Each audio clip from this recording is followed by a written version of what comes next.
जय श्री कृष्ण। आज का टॉपिक है समास। हम समास के बारे में बात करते हैं और समास में से जो भी परीक्षा है सभी में प्रश्न आते हैं। एक या दो प्रश्न आपको 100% मिलेगा। देखिए समास क्या होता है। पहले अब से पहले बताया था आपको संधि। संधि क्या होती है कि दो वर्णों के मेल से उसमें जो परिवर्तन होता है उसे कहते हैं हम संधि। और यदि समास की बात करें तो दो शब्दों के योग से उसमें जो परिवर्तन होता है उसे कहते हैं हम समास। समास देखिएगा, समास 6 प्रकार के होते हैं।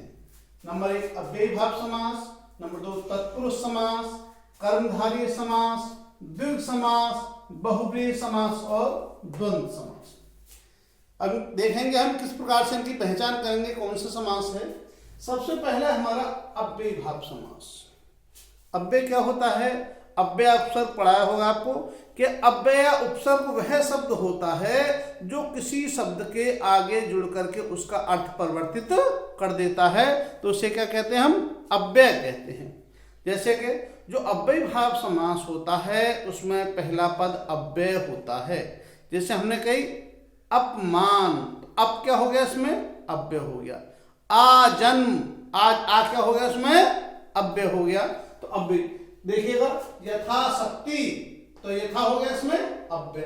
प्रतिदिन तो प्रति का हो गया इसमें अव्यय। इसी प्रकार से भरपेट तो भर क्या हो गया इसमें? अव्यय हो गया आपका। आजन्म आ हो गया अव्यय हो गया। और आजीवन ये आपके आजन्म, भरपेट, प्रतिदिन, यथाशक्ति ये क्या हो गए इसमें? अव्यय हो गए। तो जब भी हम देखेंगे जब किसी पद में पहला पद अव्यय है तो वहां पर कौन सा समास होगा? आपका अव्ययीभाव समास होगा। इसके बाद आते हैं तत्पुरुष समास। जो तत्पुरुष समास होता है उसमें प्रथम पद गौण होता है और अंतिम पद प्रधान होता है। और दूसरा इसमें जो कर्णकार की विभक्तियां हैं दूसरी से सप्तमी विभक्ति का लोप होता है। दूसरी सप्तमी क्या है? कर्ता ने। पहला हो गया कर्म को करण से के द्वारा संप्रदान के लिए अपादान से अलग होने के अर्थ में संबंध काकी के अधिकरण में पे पर।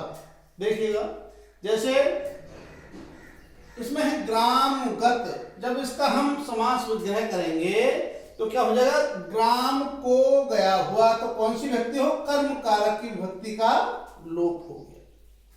इसके बाद है हस्तलिखित। करण क्या होता है? करण होता है साधन। किसी कार्य को करने का जो साधन होता है उसको क्या कहते हैं? हम करण कारक।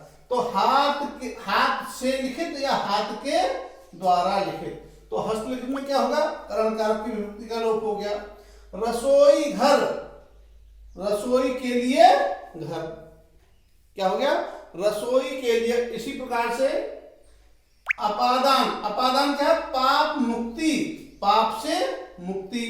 विद्यालय, विद्यालय के लिए, विद्यालय का आलय, विद्यालय का घर। अधिकरण वनवास, वन में वास। और आनंद मग्न, आनंद में मग्न। अधिकरण क्या कहता है? स्थिति का बोध कराता है। यह है कि उसकी क्या स्थिति कहां पर वो है। इसके बाद एक देख लीजिएगा, देखो यहां पर भी से है आपका, अपादान कारक में भी से है और करण कारक में भी से है। इनकी पहचान कैसे करते हैं हम? जो अपादान होता है वो अलग होने के अर्थ में होता है। जैसे ऋण मुक्त, ऋण से मुक्त, ऋण से अलग हो गया। पाप मुक्त, पाप से अलग हो गया। लेकिन यहां पर क्या हो गया? हस्तलिखित, हाथ से लिखी हुई। ठीक, तो यहाँ पे जो करण कारक होगा से वो क्या हो गया? जैसे वो पेन से लिख रहा है तो यहाँ पे क्या आएगा? करण कारक के रूप में आएगा, साधन के रूप में आएगा। इसके बाद आपका कर्मधारय समास। कर्मधारय समास में पहला पद विशेषण होता है और अंतिम पद विशेष्य होता है। विशेषण क्या होता है?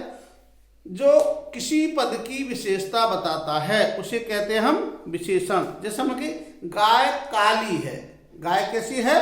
काली। तो काला रंग जो हो गया वो उसका विशेषण हो गया। और किसकी विशेषता बता रहा काला रंग? गाय की। तो गाय हो गई विशेष। या मैंने कहा ये पेन सफेद है, पेन कैसा है? सफेद। तो पेन जो हो गया आपका वो हो गया विशेष्य और इसका सफेद रंग ये हो गया इसका विशेषण। तो इसी प्रकार से जैसे पीतांबर पीला है अंबर, या महर्षि महर्षि जो महान ऋषि, ऋषि कैसे हैं महान, ये इनकी विशेषता बता रहा है। महापुरुष पुरुष कैसे हैं महान महापुरुष। नील कमल कमल कैसा है नीला, तो ये हो गया नील कमल, जिसमें पहला पद विशेषण होगा दूसरा पद विशेष्य होगा, तो वहां क्या होगा आपका कर्मधारय समास होगा। द्विग समास की पहचान यह है कि इसमें पहला पद संख्यावाचक होता है। यदि कहीं पर पहला पद संख्यावाचक है तो वहां संभावना क्या है कि वो वहां पर कौन सा होगा द्विग समास। जैसे कि पंचवटी, 5 हो गया इसमें पंचवटी, जहां 5 वृक्षों का समूह होगा उसे कहेंगे पंचवटी। चौराहा, 4 रास्तों की जगह होगी चौराहा। सप्ताह, 7 दिनों का जो समूह हो गया सप्ताह होगा। अष्टपदी, 8 पद वाले का हो गया आपका अष्टपति। 3 भुजाओं वाला त्रिभुज। तो इसमें पहला पद जो होगा जब संख्यावाचक होगा तो वो हो जाएगा आपका द्विग समास।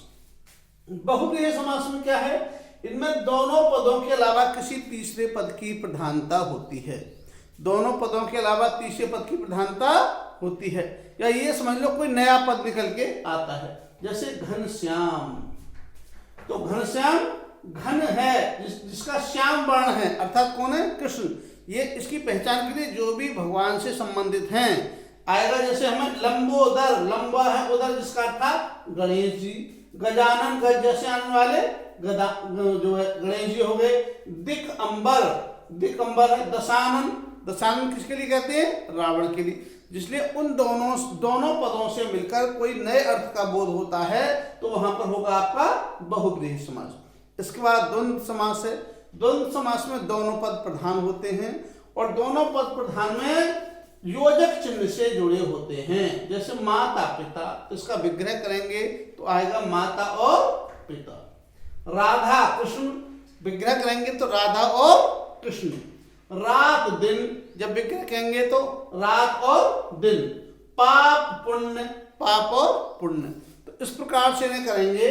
देखिए इसमें यह रहता है कुछ शब्द ऐसे रहेंगे जो कि आपके बहुब्रीहि समास की पहचान मुख्य है कि इसमें जो भी शब्द आएंगे ज्यादातर ईश्वर से संबंधित मिलेंगे और उन दोनों पदों से मिलकर किसी नए अर्थ का बोध होगा जहां पर, तो वहां पर कौन सा होगा आपका बहुब्रीहि समास होगा। यदि आप लोगों को ये वीडियो पसंद आए तो शेयर करें, शेयर अवश्य करें अपने मित्रों के लिए और हमारा मनोबल बढ़ाने के लिए, ताकि हम और अच्छा कार्य कर सकें।